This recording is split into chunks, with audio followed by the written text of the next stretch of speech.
Hello বন্ধুরা, কেমন আছো সবাই? আজকে আমরা অন্যরকম একটি ইউক্রেনিয়ান হরর মুভির এক্সপ্লেনেশন নিয়ে হাজির হয়েছি। মুভিটি অন্যরকম বলার কারণ হচ্ছে মুভিটিতে ইউক্রেন ও রাশিয়ার যুদ্ধের প্রেক্ষাপটে তৈরি করা হয়েছে, যেখানে একটি মেয়েকে দেখানো হয় যে তার ভালোবাসার মানুষকে হারিয়ে প্রতিশোধের নেশায় নিজেকে ডাইনিতে রূপান্তরিত করে। আর এই ডাইনির প্রতিশোধের বদলা যে কতটা ভয়ানক আর এর পিছনের কাহিনী কি তা জানতে হলে দেখতে হবে পুরো গল্পটি। তাই আর বেশি দেরি করব না, সোজা মুভির কাহিনীতে চলে যাব। কিন্তু তার আগে আমাদের নতুন বন্ধুদের কাছে একটি রিকোয়েস্ট থাকবে আমাদের চ্যানেলটি সাবস্ক্রাইব করে ভিডিওতে একটি লাইক দেওয়ার জন্য। তো চলুন শুরু করা যাক।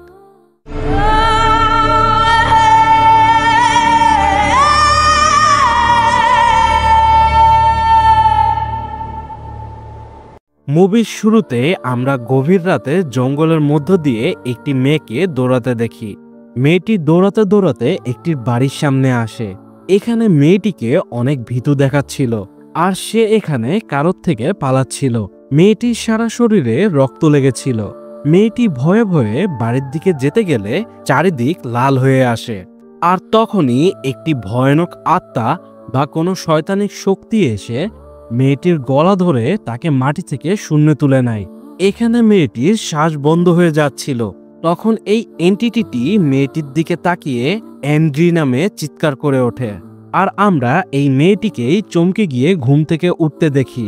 আসলে সে একটি দুঃস্বপ্ন দেখছিল। ঘুম ভাঙার পরও সে অনেক ভয় পাচ্ছিল, তাই সে নিজেকে স্বাভাবিক করে। মুভিতে এই মেয়েটির নাম অলেনা, আর সে তার ফিয়েন্সির সাথে একসাথে থাকে, যার নামও অ্যান্ড্রি। তারা একে অপরকে খুবই ভালোবাসে এবং তারা দুজনেই খুবই শীঘ্রই বিয়ে করতে যাচ্ছিল। এখানে তাদের অজি নামের একটি পোষা কুকুরও রয়েছে। অ্যান্ড্রি তার কাজের জন্য বাইরে গেলে অলেনা তার আন্টি ইউডেকাকে ফোন দিয়ে তার এই দুঃস্বপ্নের কথা জানায়। সে বলে যে মৃত্যু তার স্বপ্নে এসেছিল অ্যান্ড্রিকে নিতে। এখানে আমরা বুঝতে পারি আসলে ওই এন্টিটিটি মৃত্যু নিজেই ছিল। তখন ইউডোকা বলে যে তোমার হাতে রক্ষাবন্ধন তোমার রক্ষা করবে, আর মৃত্যু এমনি এমনি তোমার স্বপ্নে আসেনি, তাই তোমাকেই এর পেছনের কারণ খুঁজতে হবে, আর তুমি এটি কিভাবে করবা তা তুমি ভালো করেই জানো। এরপর আমাদের 23শে ফেব্রুয়ারি 2022-এর ইউক্রেনের একটি শহর দেখানো হয়, যেই শহরে অলেনা তার বয়ফ্রেন্ডের সাথে থাকে। অলেনা তার বয়ফ্রেন্ডকে খুবই ভালোবাসে, তাই সন্ধ্যায় অ্যান্ড্রি বাসায় ফিরলে সে অ্যান্ড্রির জন্য স্পেশাল ডিনারের আয়োজন করে। তারা এখানে একে অপরের কাছে আসে আর ইন্টিমেট হয়। এরপর আমাদের দেখানো হয় যে ইউক্রেন ও রাশিয়ার মধ্যে যুদ্ধ শুরু হয়ে গেছে। রাশিয়ান সৈনিকরা তাদের শহর সহ ইউক্রেনের আরো কিছু শহর দখল করে ফেলেছে, যেখানে সাধারণ মানুষ আতঙ্কে লুকিয়ে প্রাণ বাঁচানোর চেষ্টা করছিল। তারাও এখান থেকে পালাতে যায়, কিন্তু সব জায়গায় রাশিয়ানদের পাহারা ছিল। তখন মেয়েটি বলে যে বরের মাঝে তার খালার বাসা আছে, তাদের সেখানে যাওয়া উচিত। বাসাটিতে একটি গোপন চেম্বার আছে, যা দ্বিতীয় বিশ্বযুদ্ধের সময়ও কেউ খুঁজে পায়নি। তারা সেখানে নিরাপদে থাকবে। অ্যান্ডি তার কথা মতো জঙ্গলের মধ্য দিয়ে যেতে থাকে, কিন্তু কিছু দূর যাওয়ার পর কিছু রাশিয়ান সৈন্য তাদের গাড়ি থামায়। তারা তাদেরকে জিজ্ঞাসাবাদ শুরু করে। অ্যান্ড্রি তাদের সাথে খুব ভালোভাবে কথা বলে তাদেরকে সামলানোর চেষ্টা করে, কিন্তু সৈন্যরা অলেনার সাথে খারাপ ব্যবহার শুরু করে। অ্যান্ড্রির খুব রাগ হচ্ছিল, কিন্তু সে তাকে সামলিয়ে নেয়। এখানে সৈন্যরা প্ল্যান করে যে তারা অ্যান্ড্রিকে মেরে অলেনার সাথে খারাপ কাজ করবে। অ্যান্ড্রি তা বুঝতে পেরে তার বন্দুক বের করে সৈন্যদের উপর গুলি চালাতে শুরু করে। এতে একজন সৈনিক সেখানেই প্রাণ হারায়, আর তাদের সামনে থাকা আরেকজন সৈনিকের পার উপর দিয়ে গাড়ি তুলে দেয়। তখন অন্য সৈন্যরাও তাদের লক্ষ্য করে গুলি চালাতে শুরু করে। অ্যান্ড্রি এখান থেকে দ্রুত গাড়ি নিয়ে পালিয়ে যায়। এরপর তারা ওলেনার খালা ইউডেকার বাসায় পৌঁছায়। তখন ওলেনা দেখতে পায় যে অ্যান্ড্রির গুলি লেগেছে, আর সেখান দিয়ে খুব ব্লিডিং হচ্ছে। তখন সে অ্যান্ড্রিকে বাঁচানোর চেষ্টা করে, আর তাকে একটি মন্ত্রও পড়তে দেখি, কিন্তু এতক্ষণে অনেক দেরি হয়ে গেছে। তার ভালোবাসা তার চোখের সামনেই তার হাতের উপরই মারা যায়। তখন সে দেখতে পায় যে এখানে মৃত্যু এসে অ্যান্ড্রির আত্মাকে নিয়ে চলে যায়, যা সে তার স্বপ্নে দেখেছিল। এখন অ্যান্ড্রিকে হারানোর ব্যথায় সে চিৎকার করে কাঁদতে থাকে। এরপর আমরা ওই সৈনিকদের দেখতে পাই যাদের মধ্যে বিন্দু পরিমাণ কোনো অনুশোচনা ছিল না। তারা তাদের মৃত সৈনিকের জিনিসপত্র নিয়ে তাকে দাফন করে আর আহত সৈনিকের পায়ে ব্যান্ডেজ করে দেয়। এরপর আমরা আবার ওলানাকে দেখতে পাই, যে অ্যান্ড্রিকে শেষ বিদায় জানানোর জন্য প্রস্তুত করছিল। সে এখানে অনেক ভেঙে পড়েছিল। তখন এখানে ইউডোকা তার কাছে আসে এবং তাকে সামলাতে বলে, কিন্তু ওলেনা বলে সে শুধু অ্যান্ড্রিকেই চেয়েছিল, যাকে সে সবচেয়ে বেশি ভালোবাসতো। সে আরো বলে যে সে কয়েক ডজন জীবন কাটিয়েছে, শত শত যুদ্ধ দেখেছে, হাজার হাজার বার মারা গেছে, কিন্তু আজকের মতো এত খারাপ সে কখনোই অনুভব করেনি।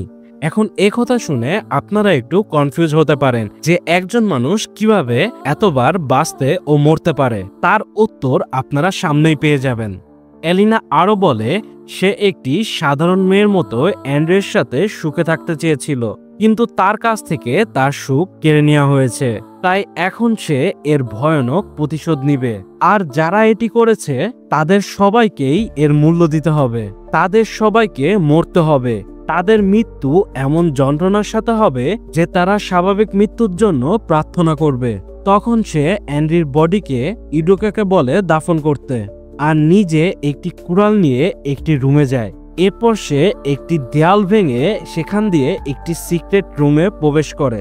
এটি আসলে একটি উইচক্রাফট, অর্থাৎ একে ডাইনিদের জাদুতন্ত্রের উপাসনাগার বলা হয়। এখন সে এইখানে এসে একটি আয়নার সামনে দাঁড়ায়। আমরা আয়নার মধ্যে দেখতে পাই যে তার হাতে থাকা ট্যাটুগুলি আসলে একটি শিকল ছিল। এরপর সে তার শরীর থেকে সমস্ত জামা কাপড় খুলে ফেলে এবং একটি বিশেষ অস্ত্র দিয়ে তার হাতে থাকা ট্যাটু কেটে শিকল ভেঙে ফেলে। তখনই আমরা তার শরীরের সমস্ত শিরা উপশিরায় চলমান এক শক্তির প্রবাহ দেখতে পাই। আপনারা এতক্ষণে বুঝতেই পেরেছেন যে এই মেয়েটি আসলে কোনো সাধারণ মেয়ে ছিল না, সে ছিল একজন জাদুকর বা ডাইনি। আর সে তার ভালোবাসার জন্য তার সমস্ত শক্তি ত্যাগ করেছিল, কিন্তু এখন সে তার প্রতিশোধ নেওয়ার জন্য সম্পূর্ণ প্রস্তুত। এবার সে এক ভয়ানক মৃত্যু খেলায় নামবে, আর এরই জন্য হয়তো মুভিটির নাম দ্য উইচ রিভেঞ্জ। তো এরপর আমরা সেই রাশিয়ান সৈন্যদের দেখতে পাই, যাদেরকে তাদের চিফ জানায় যে তাদের খাবারের গাড়ি এখনই আসবে না, কারণ ইউক্রেনের সৈন্যরা তাদের ট্রাকগুলি বন্ধ করে দিয়েছে। তাই তারা এখন যা খুশি তা করতে পারে, যে কোনো জায়গা থেকে লুটপাট করতে পারে, অন্যদেরকে মারতে পারে, কিন্তু এতে তাদের বিরুদ্ধে কোনোই ব্যবস্থা নেওয়া হবে না। এটি শুনে সবাই খুব খুশি হয়ে যায়। তখন তারা লোকালয়ে আসে আর কিছু সৈন্য একটি বাড়ির ভিতর যায়। সেখানে তারা একটি বৃদ্ধকে দেখতে পায়, আর বাড়িতে বৃদ্ধের একটি মেয়েও ছিল। তাই তারা বৃদ্ধকে মেরে বাড়ির ভিতরে আসে। এই মেয়েটির নাম ক্যাটিয়া। তখন একজন সৈনিক এসে ক্যাটিয়াকে অ্যাবিউজ করতে থাকে, কিন্তু ক্যাটিয়া পালাতে গেলে তাকে মেরে অজ্ঞান করে দেয়া হয় আর তাকে তুলে এনে জোর করে তার সাথে খারাপ কাজ করা হয়। এদিকে অন্য দলটি একটি বাড়ির ভিতর গুলি চালায়। তখন একজন বৃদ্ধ মহিলা এসে বলে এটি ঠিক নয়, বাড়িতে মানুষ রয়েছে, তাই তাদের পশুর মতো আচরণ করতে নিষেধ করে। কিন্তু একজন রেগে গিয়ে ভদ্র মহিলাকে গুলি করে সেখানেই মেরে ফেলে। কিছুক্ষণ পর তারা ক্যাম্পে আসে। এখানে ওই দলটি তাদের সাথে ক্যাটিয়াকেও নিয়ে আসে, যাতে অন্য সৈন্যরাও ক্যাটিয়ার সাথে খারাপ কাজ করতে পারে। এরপরের দৃশ্যে আমরা ওই ডাইনিকে দেখতে পাই, যে তাদের গাড়িতে থাকা ওই সৈন্যের রক্ত দিয়ে একটি রিচুয়াল করে, যার পা ভেঙে গিয়েছিল। এই রিচুয়ালের ফলে আমরা ওই সৈন্যকে দেখতে পাই যে তার দম বন্ধ হয়ে যেতে থাকে আর তার মুখের মধ্য থেকে এক গাদা চুল বেরিয়ে আসে। অর্থাৎ এই ডাইনি এই সৈন্যটির উপর কালো জাদু করেছে। এই সৈন্যটির মুখ থেকে একটি কাগজ বেরিয়ে আসে, যাতে ওয়ার্নিং দেওয়া হয়েছে যে এই জঙ্গলই তাদের সবার কবর হবে।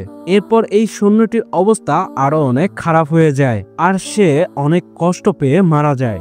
এরপর রাতে সৈন্যরা ক্যাটিয়ার সাথে খারাপ কাজ করার পর চিপ এর কথায় ওই সৈন্যটি ক্যাটিয়াকে একটি নির্জন রাস্তায় ফেলে চলে যায়। তখন এখানে ক্যাটিয়ার কাছে এই ডাইনি আসে আর সে ক্যাটিয়াকে জিজ্ঞেস করে সে এর প্রতিশোধ নিতে চায় কিনা। এখানে ক্যাটিয়া কিছু না বললেও তার চোখ দেখে বোঝা যাচ্ছিল যে সে প্রতিশোধ চায়। এরপর রাতে সৈন্যদের চিপ একটি দুঃস্বপ্ন দেখে, যেখানে সে নিজেকে ওই ডাইনির বাড়িতে দেখে। তখন রক্তাক্ত অবস্থায় ডাইনি এসে বলে যে তাদের সবাইকেই নৃশংসভাবে মরতে হবে। এদিকে আমরা ওই সৈন্যকে দেখতে পাই যে প্রথমে ক্যাটিয়ার সাথে খারাপ কাজ করেছিল। সে বাইরে আসে হালকা হওয়ার জন্য, কিন্তু তার প্রাইভেট পার্ট থেকে রক্ত বের হতে থাকে, যাতে সে অনেক ঘাবড়ে যায়। ঠিক তখনই আমরা আরো দুইজন সৈনিককে দেখতে পাই, যাদের একজনকে ডাইনি তার বশে করে। এখন ডাইনি একে মারতে যায়, কিন্তু তার হাতে তার পরিবারের ছবি দেখে থেমে যায়। এরপর সে অন্য সৈনিককে টাকার লোভ দেখিয়ে একটি জায়গায় নিয়ে যায়। এর পরের দিন সমস্ত সৈনিকদের ফোনে একই মেসেজ আসে যে তাদের সবার কবর এই জঙ্গলেই হবে। কিন্তু এখানে চিফ বলে যে তাদেরকে ভয় দেখানোর জন্যই এমনটি করা হচ্ছে। তারা সৈনিক, তাদের ভয় পেলে চলবে না। এরপর সৈন্যরা জঙ্গলের মধ্যে গেলে সেখানে অনেক ভুডুর ডল দেখতে পায়, যার মাধ্যমে কালা জাদু করা হয়। এর সামনেই তারা ওই লোভী সৈনিককে দেখতে পায়, যাকে ডাইনি উডুডল দিয়ে নির্যাতন করছিল। এই সৈনিকের মাথার চুল টেনে ছিঁড়ে ফেলা হয়েছে, তার দুই ঠোঁটকে সেলাই করে দেওয়া হয়েছে, তার শরীরের মধ্যে ইন্টারনাল ব্লিডিং হচ্ছে। এখন একজন সৈনিক তাকে বাঁচাতে যায়, কিন্তু তখনই ওই লোভী সৈনিকটি বিস্ফোরিত হয়, কারণ ডাইনিটি বোম দিয়ে ফাঁদ বানিয়েছিল। এখন এই কারণে অন্য সৈনিকরা এই সৈনিকের উপর রেগে যায় যে তার সামনে যাওয়া উচিত হয়নি। এরপরে আমরা দেখতে পাই যে এই ডাইনিটি আরো ভয়ানক কিছু রিচুয়াল করছে।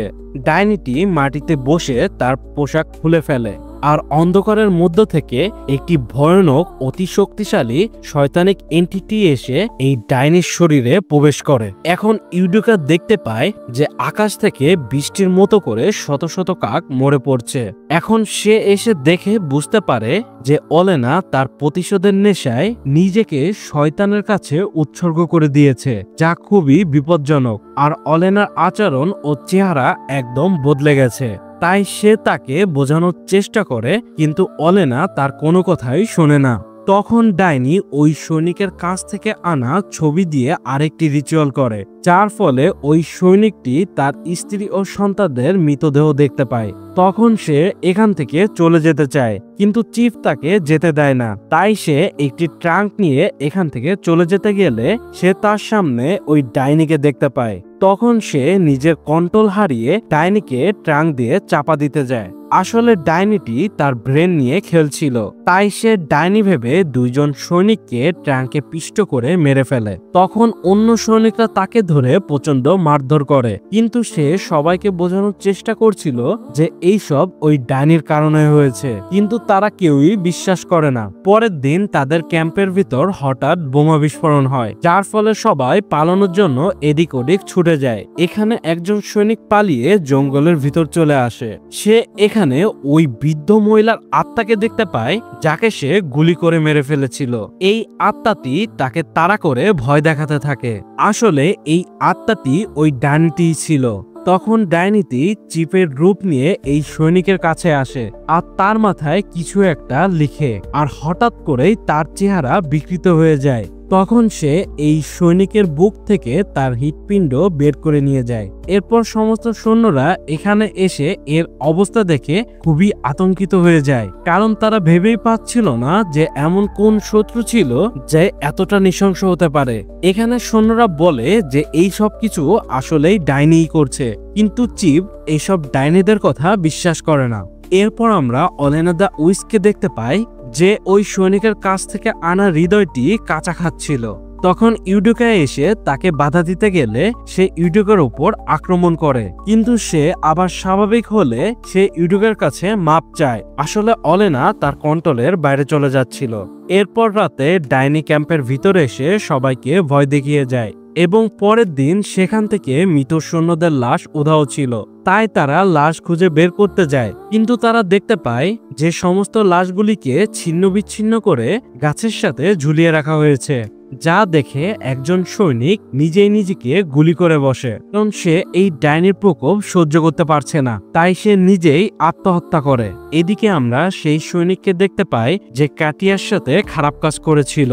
সে এখানে প্রস্রাব করতে গেলে তার প্রাইভেট পার্ট দিয়ে একটি পোকা বেরিয়ে আসে, তাই সে নিজেকে বাঁচানোর জন্য শহরের দিকে ছুটে যায়। সে এখানে যন্ত্রণায় কাতরাতে কাতরাতে একটি বাড়িতে আসে, যেটি আসলে কাটিয়াতেরই বাড়ি ছিল। তখন কাটিয়া তাকে মারতে আসে, কিন্তু সে কাটিয়ার কাছে তার জীবনের ভিক্ষা চায়। তখন কাটিয়া থেমে যায়, কিন্তু সৈনিকটি তাকে হত্যা করার জন্য তার বন্দুকটি ধরে। তখন কাটিয়া কুড়াল দিয়ে সৈনিকের একটি হাত কেটে ফেলে। এরপর সে কুড়াল দিয়ে সৈনিকের মাথা দুটুকরো করে ফেলে আর সে তার সাথে হওয়া অন্যায়ের বদলা নেয়, যা ডাইনি তাকে অদা করেছিল। এখানে ইউডোকা ওলেনাকে বোঝাচ্ছিল যে সে এক এক করে সমস্ত সৈনিককে মেরে ফেললে শয়তানের সাথে চুক্তি অনুযায়ী সেও শেষ হয়ে যাবে, কিন্তু ওলেনা তার কোনো কথাই শোনে না, কারণ সে তার প্রতিশোধ নিয়েই ছাড়বে। এদিকে বাকি সৈন্যরা ওই ডাইনিকে দেখতে পায়, তখন তারা ডাইনিকে ফলো করে তার বাড়ি চলে আসে। এখানে চিপ একজনকে সাথে নিয়ে ভিতরে যায় আর দুজন বাইরে পাহারায় থাকে, কিন্তু তারা ডাইনির ছলনায় একে অপরের সাথে লড়াই করে নিজেরাই নিজেদেরকে মেরে ফেলে। এদিকে চিপ ওই সিক্রেট চেম্বারে প্রবেশ করে নিচে চলে আসে আর সে এখানে ওই ডাইনিকে দেখতে পায়। তখন সে ডাইনিকে ধরে জোর করেই ডাইনির সাথে খারাপ কাজ করতে শুরু করে, কিন্তু সে দেখতে পায় যে ডাইনি তার পাশেই দাঁড়ানো আর সে যার সাথে খারাপ কাজ করছিল সে আসলে তারই সৈনিক ছিল। এখন ডাইনি চিপকে দূরে ছুঁড়ে ফেলে দেয় আর এই সৈন্যকে ধরে তার ফুসফুস ছিঁড়ে ফেলে। এরপর সে চিপকে মারতে গেলে ইউডোকা তাকে বোঝানোর চেষ্টা করে যে সে প্রেগনেন্ট আর সে চিপকে মেরে ফেললে শয়তানের সাথে চুক্তি অনুযায়ী তার সাথে তার বাচ্চাটিও শেষ হয়ে যাবে, কিন্তু এখানে ওলেনা কোনো কথাই শোনে না। তারপরেও সে চিপকে মারতে যায়, কিন্তু সে তার কুকুর অজিকে দেখতে পায়, যাকে দেখে সে একটু শান্ত হতে শুরু করে আর সে আয়নায় দেখতে পায় যে সে সত্যি সত্যিই প্রেগনেন্ট। তখন ইউডোকা বলে যে এই বাচ্চা তাদের দুজনের ভালোবাসার চিহ্ন, সে এই বাচ্চাকে নিয়ে নতুন করে বাঁচতে পারবে। তখন ওলেনা নিজেকে শান্ত করে আর সে চিপকে মারে না। তাহলে চিপের কি হবে, তার প্রতিশোধের কি হবে? এজন্য ইউডোকা অন্য একটি প্ল্যান করে। আমরা দেখতে পাই যে ইউডোকা চিপকে সম্পূর্ণ পাগল বানিয়ে দিয়েছে। তখন এখানে চিপের কাছে নতুন কিছু সৈন্য আসে আর এইখানে সবকিছু এমন ভাবে সাজানো হয়েছে যে দেখে মনে হয় চিপ নিজেই তার সৈন্যদেরকে হত্যা করেছে, তাই তারা চিপকে অ্যারেস্ট করে। এখন নিজ সৈন্যদেরকেই হত্যা করার দোষে চিপের সাথে যে করুণ পরিণতি হবে তা আপনারা ভাবতেও পারবেন না। এরপরে আমাদেরকে আলেনাকে দেখানো হয় যেখানে সে তার বাচ্চার জন্ম দিয়েছে, অর্থাৎ এরপর সে তার বাকিটা জীবন এই বাচ্চার সাথেই কাটিয়ে দিবে আর এখানে তার প্রতিশোধও পূরণ হয়েছিল। তাই এরই সাথে এই মুভিটি এখানেই শেষ হয়ে যায়। তো বন্ধুরা, ভিডিওটি আপনাদের কাছে কেমন লাগলো? যদি ভিডিওটি আপনাদের কাছে একটুও ভালো লাগে থাকে তাহলে অবশ্যই ভিডিওটি একটি লাইক দিয়ে দিবেন। আর আপনারা যারা এখনো আমাদের এই চ্যানেলটি সাবস্ক্রাইব করেননি তারা অবশ্যই আমাদের চ্যানেলটি সাবস্ক্রাইব করে আমাদের সাথেই থাকুন নতুন নতুন সব মুভির এক্সপ্লেনেশনের জন্য। আজকের ভিডিওটি এখানেই শেষ করছি। সবাই ভালো থাকবেন, সুস্থ থাকবেন। খোদা হাফেজ।